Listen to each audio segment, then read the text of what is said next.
The cash in your brokerage often is cash flow. It's a multi-trillion dollar machine that lends money to the safest short-term borrowers. Here's the money behind cash. Look at your brokerage account, and that line labeled cash might not be cash at all. A lot of the time, it's sitting in a money market fund, and most people never think about it. This is a multi-trillion dollar system humming under the surface of the market. Now, here's the trap most people fall into.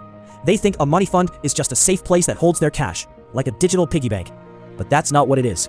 A money fund is a fund that lends your cash out to the safest short-term borrowers it can find. So how does a pile of everyday cash quietly turn into one of the biggest lending machines on earth? That's the plumbing we're going to walk step by step.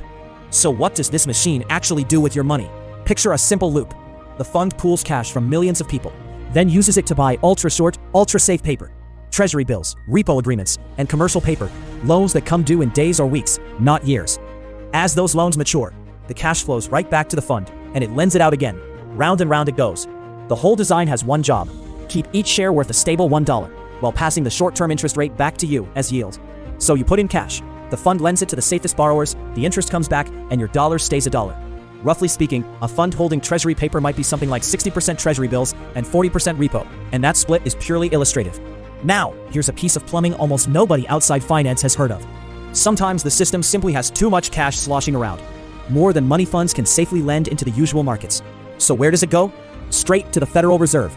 The Fed runs a facility called reverse-repo, or RRP, where money funds can park spare cash overnight and earn a set rate, with the Fed as the rock-solid counterparty. At its peak, this buffer held something like $2 trillion. And yes, that figure is illustrative. Why does it matter to you? Because that parked cash is the slack in the system. When liquidity starts to tighten, this reservoir tends to drain first, as that cash gets pulled back out to chase better returns elsewhere. So watching the RRP empty out can be an early read on how much spare cash is really in the system. So what could possibly go wrong with something this boring? Here's the rare risk that makes money funds matter to the whole system: breaking the buck. Remember, the fund is built to keep each share worth exactly $1. But in a real stress event, if the value of what it holds drops even a little, that share can dip below $1, say to 99 cents. It sounds tiny. It isn't.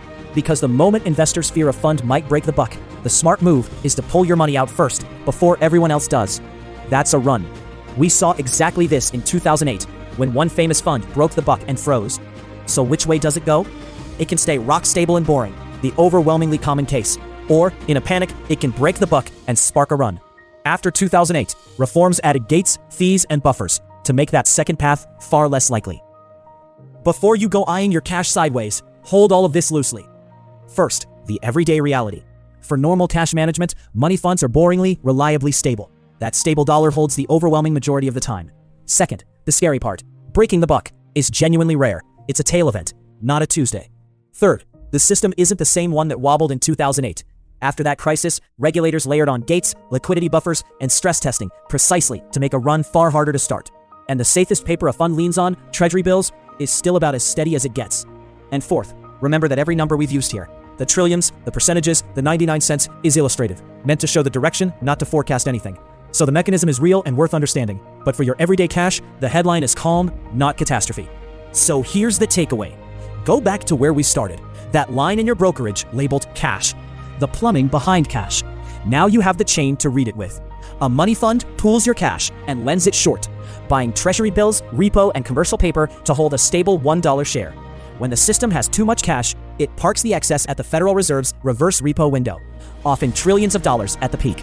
And in a rare stress event, a fund can break the buck and spark a run, though reforms since 2008 make that far less likely. None of this is a forecast, and none of it is advice. It's a lens for understanding where your cash actually goes. So the next time you see that calm little cash balance, remember what's underneath it. Cash isn't idle.